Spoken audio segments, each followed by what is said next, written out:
Greetings po mga kabayan, haranawa sa oras na ito, saan man kayo naroroon, kayo ay nasa mabuting kalagayan. Ang ating pong pag-usapan sa episode nito ay may kinalaman po no, sa sulat po sa atin ng ating tagapagsunod at tagapagsubaybay. Pero bago po nun, ay kung kayo bago pa lang sa ating channel no, at ay hindi pa po nakakilala sa akin, ito pong muli sa Atty. Rogelio Wong ng Batas Pinoy. Ang ating pong channel is a pong legal aid public service program ng lingkod in collaboration with Integrated Bar of the Philippines, Manila Port Chapter. So punta na tayo dito sa ating episode. No? Ito po ang sumulat po sa atin ay si Ulises Garilao. Okay, sabi niya dito, hello po attorney, may kulong po ba ang tao nagbenta ng lupa namin at pineke po ang titulo? Okay? So of course po, obvious, mayroon pong talagang kulong po yan, no? Kasi po ang pamimeke po ng isang dokumento, lalo na public instrument na may tuturing, katulad po ng titulo, tax declaration certificate, ay notarized mga dokumento po yan. These are examples of public instrument na may mabigat pong kaparusahan, no? Kung sino man po ang namimeki po rito. At dalawang klase po ang kategory ng penalty po dyan. Pag po ang culprit o may kagagawan ng pamimiki ay isa pong public official at ginamit yung kanyang position, no, to commit the crime, sa ilalim po ng Article 171 ng Revised Penal Code, mabigat po ang kaparusahan po nito. Ito po ay may kaparusahan na prison mayor or 6 years and 1 day to 12 years imprisonment at mayroon pa pong multa na hindi po lalampas, no, sa 1 million pesos at mayroon pong accessory penalties na disqualification to hold public office for life. So kung yan po ang nag-commit po ng crime ay isang public officials. Ngayon, kung hindi naman po public official ang nag-commit ng crime, isang pribadong mamamayan lamang, meron din kaparusahan po niya, no? Mababa nga lang po ng konti, no? Ang kanya pong kaparusahan dyan is ay yung 2 years, 4 months, and 1 day imprisonment at namulta ay hindi po lalampas sa 1 million. So yan po ang ating tatandaan, ha? So napaka maselang po kasi ang usapin tungkol sa dokumento, kaya yung batas po natin ay pinapangalagaan po ang integridad ng mga dokumento natin, lalo na pagtitulo, no? So yan po ang kaya pag kayo po may hawak na titulo, huwag po niyo basta-basta ipagkatiwala yan kahit kanino, no? Kasi mayroong iba dyan ay hinihiram-hiramin yung titulo, no? At gustong mayroong maghahanap ng buyer, mag-ingat po kayo dyan, no? Huwag na huwag po ninyong ipahiram ang inyong titulo, no? Original na title or owner's duplicate title, no? Because the moment po kasi na pinahiram po ninyo yan, or you parted, no? Yung position po nito sa isang tao, no?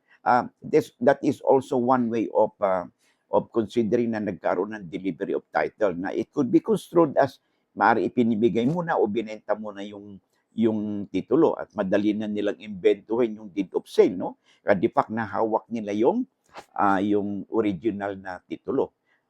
Pero kasi po sa batas, pag ang isa po sa pag-perfect po ng contract to sale, no, lalo na sa lupa, is one of the elements is the delivery of the title, no? Original title doon sa supposed to be na buyer. So kung hiniram lang naman pala, tapos kahit na wala kayong piniraman na deed of sale, ay dito na po papasok yung fraud, no? Minsan din madali na mag-invento ng deed of sale at kung minsan ay hindi na po nyo makikita yung tao na yon, o kung minsan naman hiniram sa inyo, hindi nyo alam yung pala either nabenta na or naisanla ito na hindi nyo alam. So tapos binalik sa inyo pero wala na, nakasanla na pala na hindi niyo alam. So marami pong kadahilan na ganyan, no? Madali lang. So ingatan po nating mabuti ang ating mga dokumento tulad po ng titulo po ng lupa.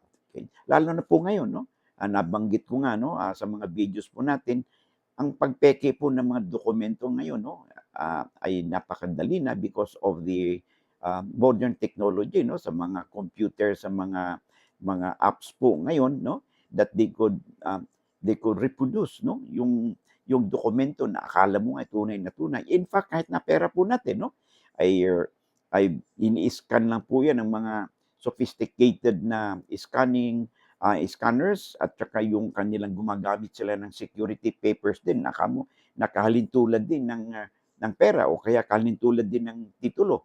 Lalo ng titulo po natin, no? Yung titulo po, naka-imprinta po yan sa security papers, no?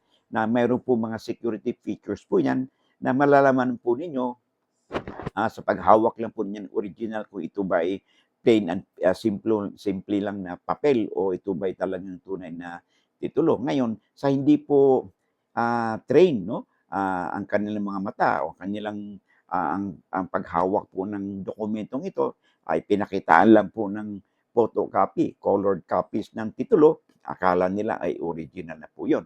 And dito nagkakaroon ng fraud, no, or misrepresentation, at this could result to their prejudice of the parties concerned, may-ari, no, na minsan nagugulat na lang siya, paano nailipat yung titulo ko sa ibang tao? Wala naman ako pinagbigyan, hindi ko naman binenta.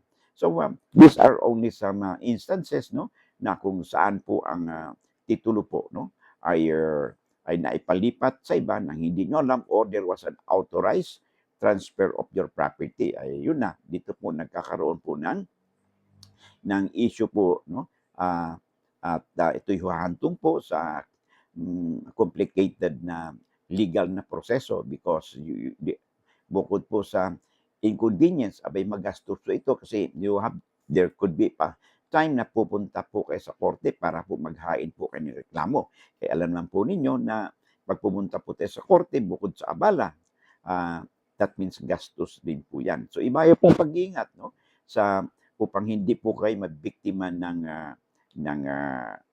ng fraud. Ay may nagtatanong po sa atin, di ba usually pag mayroong nag-approach po sa atin na lalo na sa mga ahente, at sabi kailangan may buyer sila, pero gusto na makita po yung photocopy ng inyong titulo. Siyempre ikaw naman, you are eager to sell your property, siyempre ipapakita mo rin yun in fairness, no, doon sa prospective buyer, no? Para sila rin, they can do their due diligence work para ma-check din nila, ma-verify nila, no, na totoo ba talaga yung titulo mo. And dito minsan nakakaroon ng problema. Kaya be vigilant, lalo pa kung huwag kayong basta-basta magbibigay po ng photocopy ng inyong titulo, no? Unless talaga na kabisado po ninyo yung inyong binibigyan. And of course, kung hindi maiwasan na magbigay kayo ng kopya, be vigilant, no? Ay makipag-ugnayan kayo lagi doon sa Register of Deeds na upang ma-check ninyo na wala pong hawsyaw, no, na sa inyong titulo. Okay? So yun po ang ating simpleng due diligence lang po ang kailangan para hindi po tayo mabibiktima ng fraud. Napakahirap po talaga sa panahon po ngayon. And then, of course, the basic thing is, katulad ng iba na nabibiktima rin dito, no? Nagbenta ng maliit na portion lamang ng titulo niya, ng lupa niya, nasa isang titulo. Now, syempre, yung buyer naman na yun, ay hindi niya ma-register yung kanyang bilihan na portion lang. Halimbawa, ang titulo niyo nakalagay doon ay 1,000 square meters.